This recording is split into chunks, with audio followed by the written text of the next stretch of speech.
Hello, Twitter world. It's me, OJ. I'm just taking over the Tim Talks podcast today because I thought maybe if I talked about killing Nicole Brown Simpson and her lover, maybe some of you motherfuckers would listen.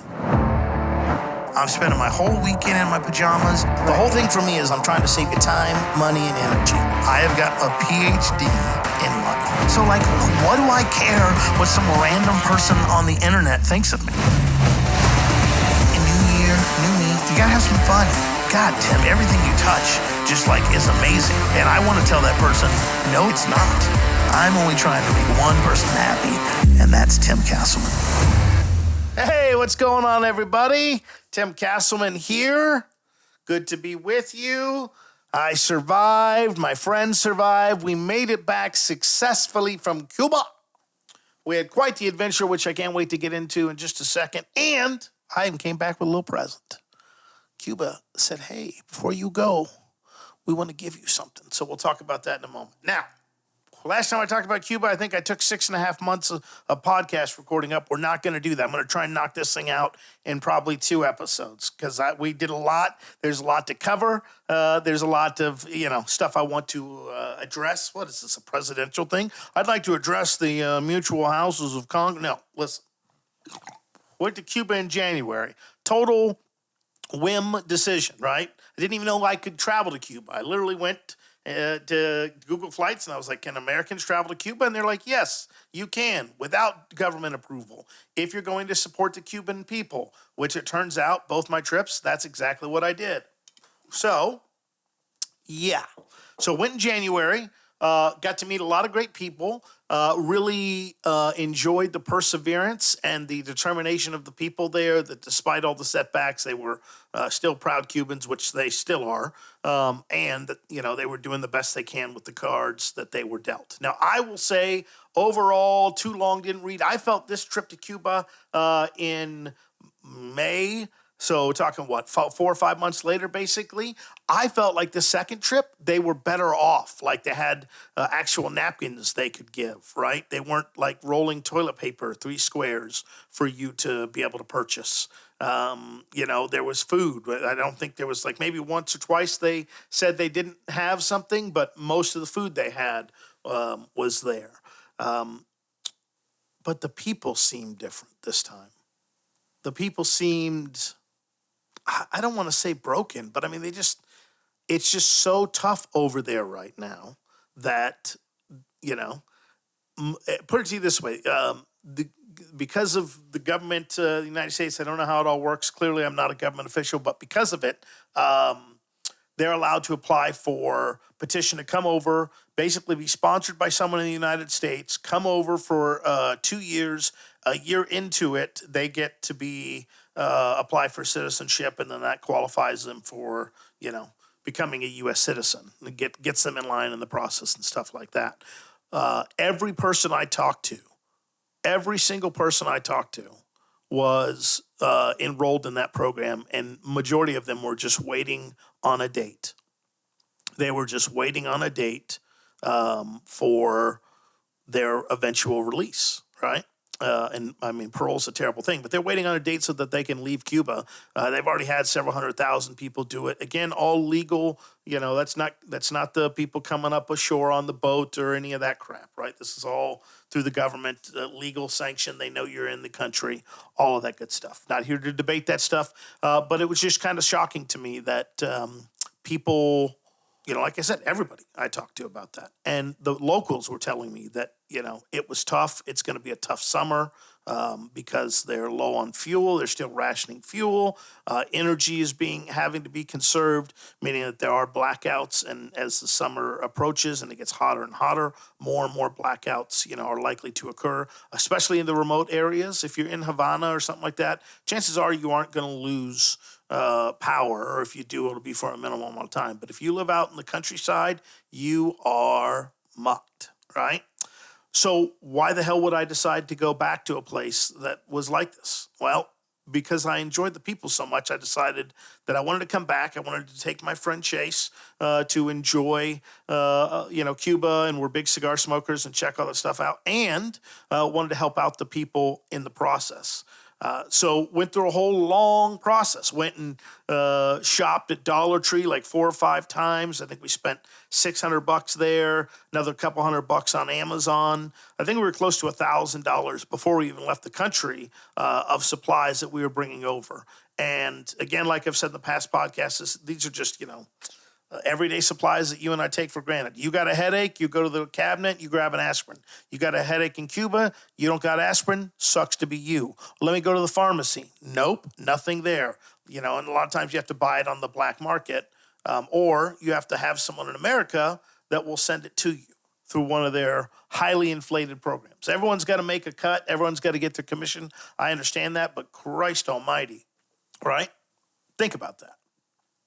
Something $21 here, $61 there. How much of a markup? That's times, we got to get it there. We got to, I get it, but it's annoying. So we decided to do that, and we decided, to take off and head over there for 7 days of fun in the sun, hopefully not too much, and just enjoy the time over there.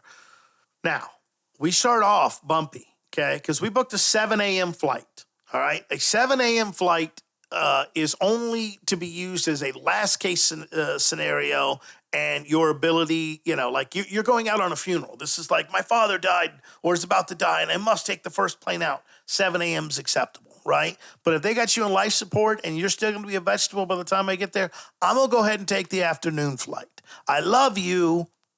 I'll kiss you bye-bye, right? But Papa's got to get his REM cycle in before he can get up and conquer the day. Chase, on the other hand, is like 7 a.m. I think that's good. We'll get in at a good time. We'll practically have the whole day to do that. That's when I knew there might be problems. See, I fucked up a cardinal rule here, and my mistake is your learning experience. You must travel with people that are on the same travel speed as you. You remember when you were 18 and had 2 days of vacation and $40 and you ran 48 hours straight, your first time in Vegas when you were like, I'm never going to sleep again. They pump oxygen into the room and give me all the Red Bull. I don't need no sleep. Some of us have grown up past that. Some of us slow travel, which is what you say when you're fat and out of shape and don't want to be exposed to the heat too much. Oh, I'm sorry. I like to slow travel. I like to do one big thing a day. You want to go take a tour? Great. Pick any day. We'll do one of them. Well, Tim, we need to put 2. Sorry, we can't, friend, because that breaks the one thing a day policy that we have. But according to Chase, we're trying to not only liberate a country, just a joke for the CIA or anyone listening to us, not only trying to liberate the country, but we're trying to touch every nook and cranny around old Havana that we can. And to show that we are true men of the people, we decided the day before to call down to the airport in Havana to speak to someone in Spanish and then someone in broken English and go, hi, we're 2 Americanos. We're coming in on this flight. We'd like to have the VIP service. And they say, yes, sir. We will see you tomorrow, Tim Castleman, at your flight. So for $25 American per person, we got off the plane. And there was somebody with a Jim Castellano sign, which, close enough. That's also when I realized, maybe my parents really didn't help me the best with the French classes. Maybe I should have paid attention in Spanish or taken Spanish. And then I should have probably paid attention in the ones that I did take. Real El Frostito, to say the least. But luckily, Chase has been hooked on phonics with Spanish for like 6 years, and he actually speaks it and understands it pretty well. I'm pretty impressed. Me over there, I'm like, donde está la biblioteca? That's all I got for you, sis. That's all get me to the library and we'll figure the rest out. So she comes over. She's very sweet. She introduces herself. They take us to the VIP lounge. And by take us, I mean they just walk ahead of us 50 feet, don't even look back to see if we've been kidnapped or, fallen off the beaten path. They're just like, well, they're trail horses. They'll find us. We go in. They show us a little place we can sit. They make us a drink. They show us the food selection that they have. Now, this is a auditory podcast, right? So you can't see me when I say food. I'm doing the quotation mark because... yeah, we did not touch any of the food, quotation marks again, And instead, we decided, hey, let's go get our Cuban SIM cards. So we take our phones over there, we hand them over to the communistas, right? And we say, hey, Americanos, we've reserved SIM cards. They're like, yep, we got them for you. All we're going to do is download all your information to our files, and then we'll give you your phone back. And it's like, sounds good to me. I mean, she could have been saying that. Again, I don't understand anything in Spanish. She could have been like, I'm just looking for photos of your family to have them murdered. I'd be like, oh, gallery. I understood what you said, gallery. See, biblioteca, gallery. So they put the Cuban SIM in, and bam, we're good to go. I mean, we're practically locals now. We checked luggage. We flew over. We got the VIP service to take us through customs. Oh, by the way, that was worth the $25 on its own, because they take you to the front of the custom lines. There's 500 people in line. Guess who's numero uno, mother truckers? Me. And don't you know, everyone is so happy about that. So happy. They're like, thank you so much for delaying my ability to get through customs by 4 to 5 extra minutes. You selfish piece of shit, American scum.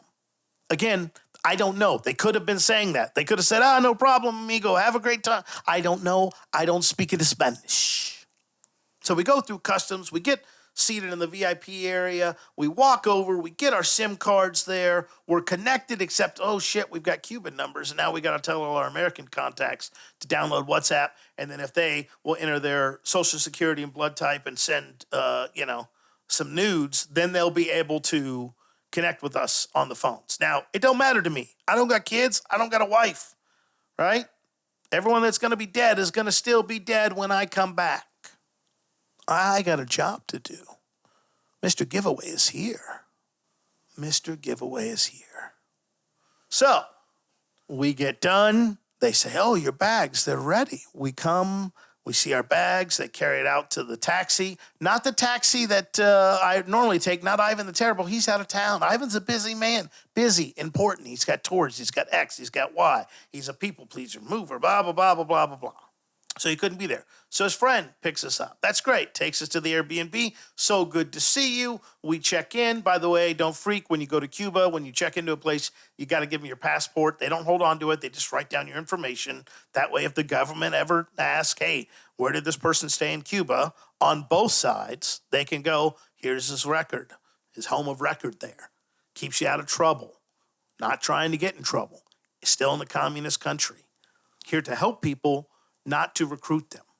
We get situated, and my buddy, Chase, he is chomping at the bit. We do money exchange. We do everything we need to do, right? They tell us, hey, a couple rules here. Try not to leave the AC on when you're not sleeping and you're not in your room. And, don't throw toilet paper down the toilet thing. It's like, oh, sure, great, fantastic. They got a fully stocked kitchen this time, more stocked than the last time. I was like, hell yeah, this is a great thing. Things are looking up. My buddy Chase is chomping at the bit. We got to get some food. We got to get a cigar. Within 15 minutes of arriving, he is like, why are we not already at the place that we don't even know where we're supposed to be? So I take him to my favorite place, the Melina Cohiba Hotel. Second floor, La Casa de Habano. Has a bar, bring you food, smoke a cigar. All your dreams come true there. So that's where we head first. We go there. We have a great meal. We have a meal, we're talking about things. We're trying to kind of plot and plan and figure out what it is next. And I'm like, hey, let's keep the party going. Let's go to this other location. So we go to the Hotel Nacional. This is day one. We're blowing this out of the park day one. We're like, I've got the Disney All Access Pass, and we're doing all the rides today. We go to the Hotel Nacional. We walk around. We have a mojito. We have a pina coladas. By the way, the pina coladas they make over there, the best, the greatest. That's what it tastes like to me. A1C level going up. Can't feel my toes. What's that sharp stabbing sensation? We go to the Hotel Nacional. We find a place. We go, hey, we want to smoke a cigar here. They go, she goes, can I light your cigar for you? And we're like, yeah, sure. What happens after that is a 5-minute per cigar ritual where they take it out, they show it off to you, they lightly toast it, then they toast it again, then they heavily toast it, then they lightly toast. Then by the time that they give you the cigar for you to inhale, not only does it light instantly, which is a good thing, but it lights instantly because half of your cigar is already gone. It's a joke. I feel like I shouldn't have to tell you it's a joke, right? That takes the fun out of it.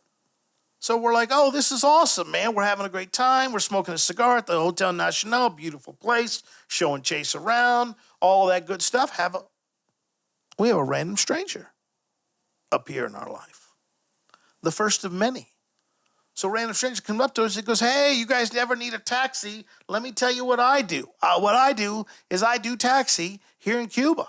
I'm like, oh, that's great. He's like, yeah, I got this beautiful 54 Chevy. Here, let me show you some photos of it.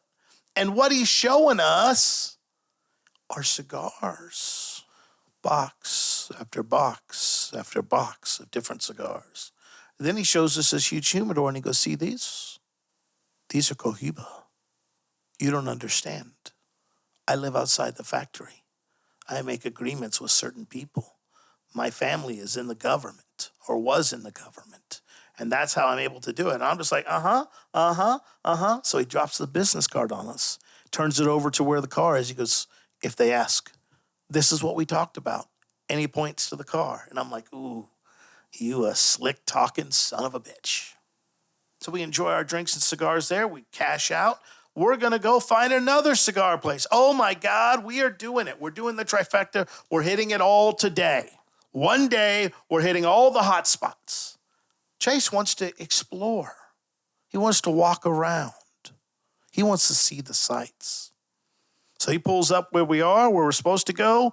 Google, offline works, or maps.me is actually what we used, I think, or Google. We had data. We were using data. The internet was shit over there, but when you had data, you had data. So, had the data, found the place on there, hit let's walk. We get about 2 blocks from our location, and dun, dun, dun. These stories are momentarily interrupted by Tim Castleman and Tim Castleman Industries, who remind you to go to AISummitNotes.com. Again, AISummitNotes.com if you want to learn about the wide world of artificial intelligence as it relates to sales and marketing. Where was I, my trusty steeds? Yes, 2 blocks away. But this is where we have our first flashback of the day. You see, leading up to this trip, I informed of Chase of everything I could think of. How we exchange money, the fact that cards don't work over there, how we're going to get U.S. PIN numbers, Cuban cell phone numbers, how we're going to get around, the apps to use, things to avoid. For instance, if you're walking and someone walks up to you and goes, hey, amigo, where are you from? That is a bad sign. Not that you're in danger or anything, but you're about to get sold something, or possibly sold something, or maybe even scammed by somebody. No, gracias. So prior to our departure, several times I will also say, I bring this up to Chase. And I say, if they ask that, and you say America, and they go, where from? And you say, Lubbock, Texas, and they go, I have friends in Houston. You are a fish that's already on the hook. You don't even realize it. They've been reeling you in. You're just like, man, this water is sure nice and beautiful today. Wow, it's crazy. So I'm going by stuff. Oh, that's because there's the giant fucking hook in my mouth and I'm getting yanked over there. So sure as shit that the sun rises in the east and sets to the west, homeless looking dude, not homeless, just a guy you can tell is definitely down on his luck, right? We went from a 5-minute cigar lighting ceremony where certain parts of the place you can't even access because we had shorts on, and that's not the decorum at the place. They have guys walking around in white jackets and black ties. We went from there to Hobo Willie, 2 blocks out, who's like, where are you going? Oh, I know exactly the place, and I know what's happening. So I've got my camera out. Did I mention, by the way, I've taken some video, so I'm an influencer. Kiss the ring and respect that, bitches. Maybe I should change my voice like that Thonos bitch did, who's now spending 11 years in jail prison after having 3 kids, trying to delay her ability and need to report. So, Homeless Joe has got my buddy Chase hook, line, and sinker. And I've got my influencer blog, a.k.a. My cell phone camera out, and I'm filming it, and I'm laughing my ass off because I know what's happening, right? So we zigzag in the other, and the neighborhoods go from nice neighborhoods to okay neighborhoods to not so good neighborhoods. And then I get a chance to grab Chase, and I go, hey, man, it's almost like you think I talk sometimes just to hear these lips flap.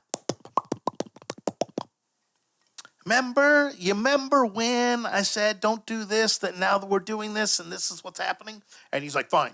What do you want to do now? It's like, whoa, no. You brought us out into deep water. You get us home. I had the map. We had the map. There were pieces of bread that we were following. This guy shows up and you're like, no, thanks. So Chase decides, hey, we're going to end it. Hey, man, thank you so much. We're going to find our own. Thanks for your time. Here's a couple dollars for your trouble. Whoopsie. You see, you just set off Hobo Jim's alarm. And now Hobo Jim, unbeknownst to us, is doing hobo signals behind his back. And wouldn't you know it, a block away, suddenly we got a crowd. We got several people who want to meet my friend Chase. Moneybags Chase, as they were referring to him. And I will tell you, at some point in my life, I will be a better man. Where I will have something like that happen and I'll be able to empathize that he just got caught up in the situation, that he didn't do it maliciously, that he wants to trust and believe the best in everybody. But that day is not today, nor do I see it in the foreseeable future because I laughed so hysterically mad. I laughed. I even think I made him take a photo. I'd have to look on my camera reel, but I'm pretty sure I even made them all take a photo together. Because I wanted to commemorate the occasion. So Moneybags Chase has to pay off a few more hobos, and suddenly we're set free from the hobo community. They wish us well. They smile at us, I think. I couldn't tell because the number of teeth they still had, not that great. They wished us well with their unshaven faces and unwashed bodies. And we got the hell away from there before we could get shot. And we say, you know what? We don't need these mother truckers. We'll do our own thing. Fuck that store. We're going to go find the factory. We're going to the source, baby. We're going to the motherfucking source. So we type in cigar factory. One pops up a couple blocks away. And we grab an Uber at that time. And we make our way to the cigar factory. And we show up and it's beautiful. It's the La Corona Cigar Factory. You walk in, you see people there at the desk. They have multiple people at the desk. They have security. They have this. They have that. You can see all the workers, they have to go through secure entrances. You know, it's a very controlled environment. And we, as 2 gringos Americano, me, asking everybody still where the library was, we want to see Cuba's secrets. We want you to open up the kimono. We want you to peel back the layers. We want you to open up the vault and show us. Tim, this is everything about a Cuban cigar from beginning to end. Here's the aging room. Here's this room. Here's that room. Here's this. Here, you know what I'm saying? You get what I'm saying? That's what we're ready to do. So we walk up to the lady, Chase with his perfectly hooked on phonic Spanish, which is a million times better than mine. Ask her, like a redacted 3-year-old with a TBI, if we could take a tour of the factory. And she looked up and glanced at him and said, no, get the fuck out of here. Essentially, probably lost a little bit in translation. What I did not lose was that hit to the lungs. So yeah, they're like, no, get the fuck out of here. So of course my buddy's like, one no turns into a yes, sales. I love sales and marketing. One turn, one down, I love hearing no because it gets me closer to the next yes. That's my buddy's philosophy. So he goes up to the security guard. He's like, hey, dumb bitch over there said, I can't take a tour. You look like you're strong and affluent and a handsome security guard. What are those, double muscles on muscles? Do you think possibly I could take a tour? And he goes, no, get the fuck out of here. So we immediately arrive, only for us to immediately have to leave. That's when day turns into night. We hook up with Robert, my Cuban to English translator from last time. Hang out with him for a little bit. Think we go out and do a nice dinner that night. But you see, the trap has been set hours ago. So we tell Robert, hey, Robert, we met this guy. Here's his story. Here's his information. Why don't you ask him a few questions for us? See if he's bullshit or if this guy's the real deal. So Robert does what any OG does. He goes right, he calls the phone. The guy goes, no, call WhatsApp. Talk to me on WhatsApp. So they go through a 30-minute back and forth text conversation, and basically what this guy says is, I have my word and my bond, and I don't break them for anybody. I don't sell no bullshit. I love my family. We love the life we live here in Cuba. I know people because my family was in the government, and I have Cohibas for sale. If you guys want to come check them out, you meet me tomorrow. We'll drive out there. You smoke as many of my cigars as you want. You drive back. You don't buy anything. We don't have no problems. And Robert goes, hey, this sounds like fun. And I go, great. Set it up for tomorrow. And that, ladies and gentlemen, is where I'm going to leave you for this episode. Part 2. We talk about going out to the president of Cuba's house. No shitter. Also talk about winding up in a gay bar accidentally. A rough night at a nightclub. And then the most important thing and the biggest thing, we talk about the giveaway day. And boy, that one is a doozy. Thanks as always for listening, and I'll see you on the next one.